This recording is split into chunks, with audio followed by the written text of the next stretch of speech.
In the 1760s, American colonists grew increasingly frustrated with British taxation without representation. The Stamp Act of 1765 ignited widespread protests as colonists saw it as a violation of their rights.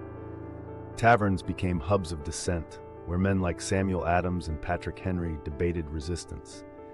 This unrest laid the groundwork for revolution, proving that liberty was worth fighting for. The phrase, "no taxation without representation," echoed across the colonies, uniting them against tyranny. On December 16, 1773, colonists staged the Boston Tea Party, a defiant act against British oppression. Disguised as Mohawk warriors, they boarded ships and dumped 342 chests of tea into Boston Harbor. This protest against the Tea Act was a bold statement. Americans would not submit to unjust laws. The British response, harsh penalties like the Coercive Acts, only fueled revolutionary fervor. This event marked a turning point from protest to rebellion. In September 1774, delegates from 12 colonies convened in Philadelphia for the First Continental Congress. Leaders like George Washington and John Adams debated how to respond to British tyranny. They endorsed the Suffolk Resolves, which rejected the Coercive Acts and called for colonial unity.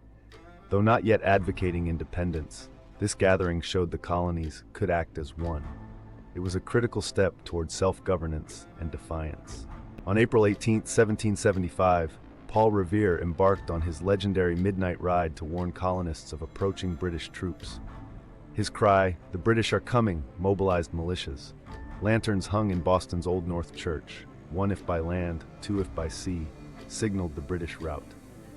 Revere's bravery ensured the Minutemen were ready at Lexington and Concord. This moment epitomized the colonists' vigilance and commitment to liberty.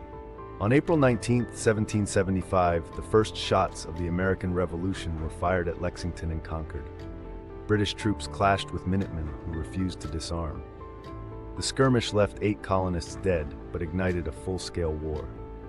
Ralph Waldo Emerson later called it the shot heard round the world, symbolizing global defiance against oppression. This battle proved Americans would fight for their rights, not just protest. After Lexington, the Continental Army, led by George Washington, besieged British-held Boston. In March 1776, Washington fortified Dorchester Heights with cannons captured from Fort Ticonderoga. The British, outmaneuvered, evacuated the city. This first major victory proved colonial resilience and strategic ingenuity. It also showed Washington's leadership, uniting disparate militias into a cohesive force.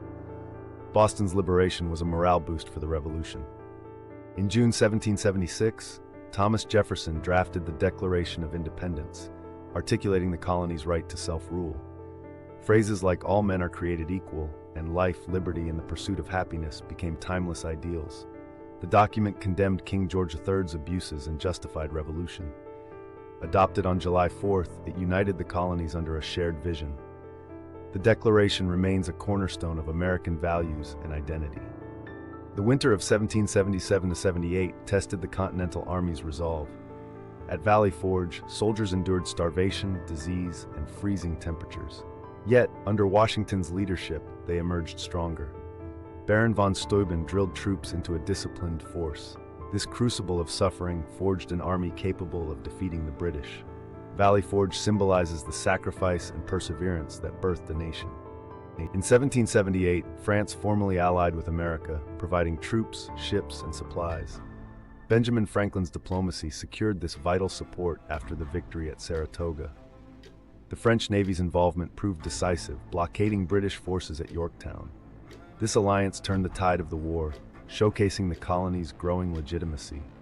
Without foreign aid, victory might have been impossible, divine providence or strategic brilliance.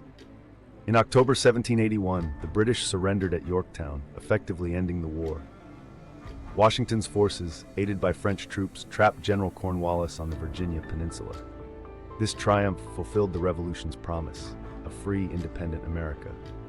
The Treaty of Paris in 1783 formalized U.S. sovereignty. Was this victory destiny or sheer perseverance? Either way, it birthed a nation under God, destined for greatness.